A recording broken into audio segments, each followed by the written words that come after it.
So you're thinking about moving to Ohio. Maybe you want a simpler lifestyle. Maybe you're looking for a lower cost of living. No matter what it is, I know there are a lot of you out there thinking about moving to Ohio. So stay tuned to this video for my tips on moving to Ohio, either at the end of 2021 or 2022.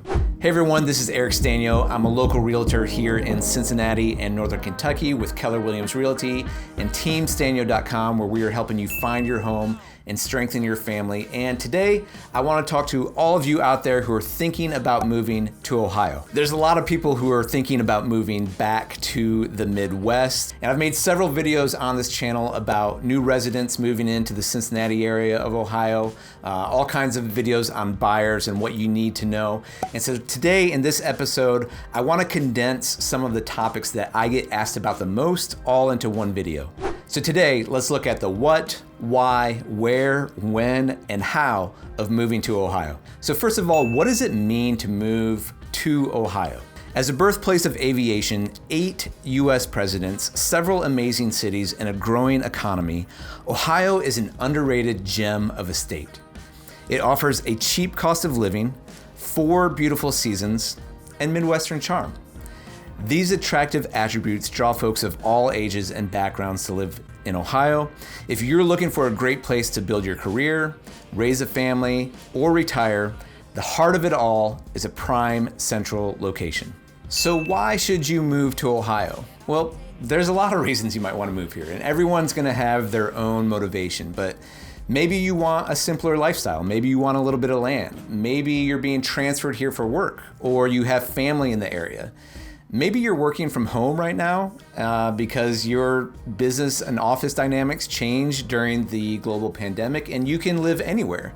So maybe you're looking at Ohio because you've read that the cost of living is very affordable. You can live anywhere you want. And so you might be considering, hey, why are we living in this smaller space when we can move to Ohio, get a bigger home, have a home office, and even pocket some of that extra money to do other things we like to do, like travel or go to fancy restaurants or whatever it is you want to do with your money. Ohio offers fantastic affordability and is one of the 3 top states for cheap housing. We have professional sports teams like the Cincinnati Reds, the Cincinnati Bengals, and FC Cincinnati. We have fun amusement parks like Kings Island. We have great golf courses, an excellent park system, a great restaurant and craft beer scene. And if you go right across the river to Kentucky, you can hop on the Kentucky Bourbon Trail, which is really nice. We have awesome hiking and outdoor activities, and we have beautiful skylines downtown. Be sure, if you haven't already, to check out my pros and cons video on what it's like to live in Cincinnati. Now here's the deal. Ohio isn't perfect. Just like anywhere you live, there are pros and there are cons. While you do get to experience all 4 seasons, be prepared that if you're coming from a warmer climate, the winters here can tend to drag on a little bit. They can be cold, they can be gray. I always recommend for people who are used to living in sunny, warm places, be sure to get a trip booked in February, because that's about the time that you're gonna be like, I've had it with this place. So we get some snow in the winter, and on the other hand, the summers can be hot and can be sticky. It's probably not as bad as some of the states further south, like Georgia, South Carolina, something like that. But we do get some pretty high humidity in mid to late July into August. Another thing you may or may not like, Ohio is a pretty big sports culture area. And so that may be good for you, that may be bad for you. Even if you do like sports, it's tough to be a fan of the Cincinnati Reds and the Cincinnati Bengals and FC Cincinnati for that matter. We've got a 30-year long playoff drought. And so I always like to tell people, if you're gonna be a sports fan of the teams here, it's really good for building character. But if you are used to having a team that wins playoff games and wins championships, it's gonna be a little bit of a shock to the system. Also, Ohio is a swing state politically. And so during election time, you're gonna get just an avalanche of political ads and politicians visiting here, causing traffic jams, and the attention of the nation can be a little bit relentless. And so just know that kind of going in, it's whichever side of the political spectrum you're on, Ohio's kind of a battleground state and gets a lot of attention during political times. All right, so number 3, where in Ohio do you want to live? You know you want to live in Ohio, but where exactly in the state do you want to live? It's a pretty big state. If you're not being transferred to a specific city, then you have the entire state full of different cities and towns to choose from. Everywhere in Ohio is different, so you need to come and start exploring. We have everything from rural small towns to vibrant big cities. There's Cleveland, there's Columbus, and I'm in the Cincinnati area. And so you need to kind of ask yourself, what's most important to you as far as your location is concerned? Do you want to be close to a big city? Do you want to have some acreage and be out in the country? Do you need to have an airport nearby? If you're going to be looking for employment full-time, what cities have the most opportunities that fit your skill set? What's your housing budget? And what type of housing do you want? Once you start answering these questions, that'll be able to help you narrow down what part of Ohio is right for you. I always strongly recommend that it's very important that you plan out a time to come and visit the cities that interest you the most. But just remember, like anywhere you're gonna live, a vacation is very different than living there full time. So whatever city you go to travel to check out, you can do some of the touristy things, but I strongly recommend you talk to the locals who are living there. Don't just fill your time with all the touristy things, because you wanna get a good feel of what is it actually like to live in the city. So when should you move to Ohio? Honestly, it's whenever works best for you. Ohio does have 4 seasons of weather, and the real estate calendar follows those seasons to a certain extent. The busiest home buying time of the year is that April through June period. That's partly because a lot of the families who might be looking to get in a different school district, that's the best time where they can get their house ready to sell maybe. They can shop for a new house and be in before the next school year starts. And the slowest time of the year is usually gonna be that January to February, even the December Christmas holidays season. And there's a reason for that. It's cold outside. The days are short, so it's darker outside. A lot of people don't want to be looking for homes in that time period. But I would say there's advantages to any time of the year when you want to buy. If you're going to buy in that busy season of late spring into summer, the nice thing is that there are usually going to be more houses on the market for you to choose from. The downside to shopping at that time is there's also more buyers out there that you've got to be competitive with. Especially these last few years, it's been extremely competitive as a buyer, and you've had to do multiple offers, or houses have gone in multiple offers. Maybe you have to bid over asking price. Maybe you have to waive inspections. It's nice that you have more houses to choose from. It's not great that it's more competitive from a buyer standpoint. And on the flip end, if you choose to buy in the winter, there's usually a little bit less inventory on the market. But the pro for you, if you're gonna buy a home then, is there's less buyers out there too. So when it is cold, when it is dark, there's less people going from house to house. That could be a good time from you if you're moving in from out of town to find some inventory that's been on the market a little bit longer.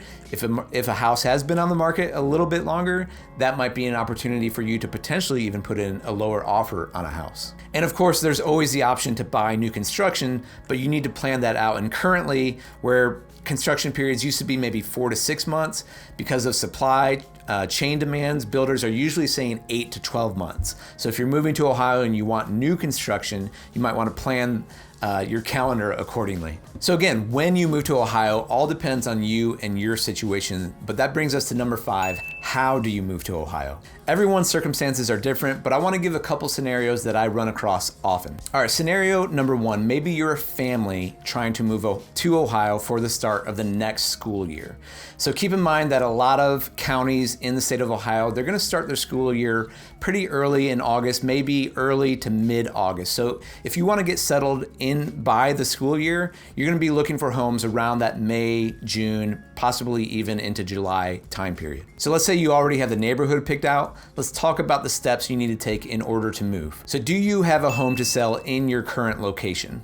If you need to sell that house and use that money to buy the next house, then you need to focus your time and energy on getting that house ready to sell. As you're preparing that home to get ready to sell, you're going to want to contact a local professional who can help you, give you an idea of where you're going to be at pricing wise, give you some tips for getting the home ready to sell so that you can get the most for it. And if you don't know somebody, or if you don't have an agent locally, give me a call. I'd be happy to refer you to a local professional who's top rated in your area. So as you're preparing your house to get ready to sell, be sure you're also planning to schedule some time to go to the new city you're planning on moving to. That way you can can meet the realtor you're gonna work with there. You can start to look at the neighborhoods you wanna look at. So when you are ready to buy and put in offers on a house, you can hit the ground running. Now this sounds like a lot of work and preparation, I get it. The way I like to tell my clients to think about this is if you're planning on moving, you've got to do all this work anyway. So don't look at it as extra work, just look at it like you're starting your move early. And so the goal would be you can get your house under contract. You're probably gonna want an extended closing period, maybe 45 or 60 days. And in that window, once you go under contract, then you can go shopping for your new home in your new city. My number one piece of advice here is don't waste a lot of time on the internet looking for houses in your new city until you've got your house ready for sale. The reason why is by the time you get your house ready on the market, you go active, you get it under contract, all those houses you're looking at that you love, they're gonna be gone. Everything here in Cincinnati is going under contract in less than 7 days right now because the inventory is so low and the supply is so high.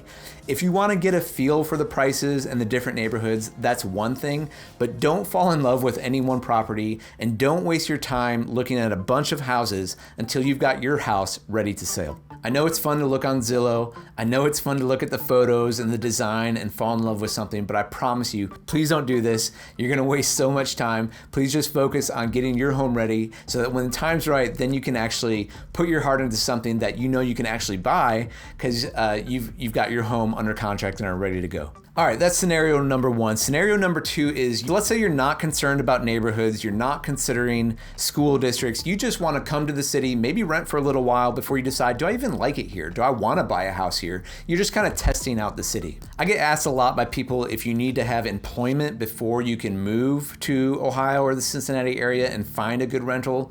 The truth is, maybe, maybe not, but if you don't have a job yet, if you're moving here, you're gonna get a job and then rent, you're gonna need to find a landlord who's willing to accept a lease agreement when you don't have a job yet. So that can be a little bit challenging to do, but it's possible.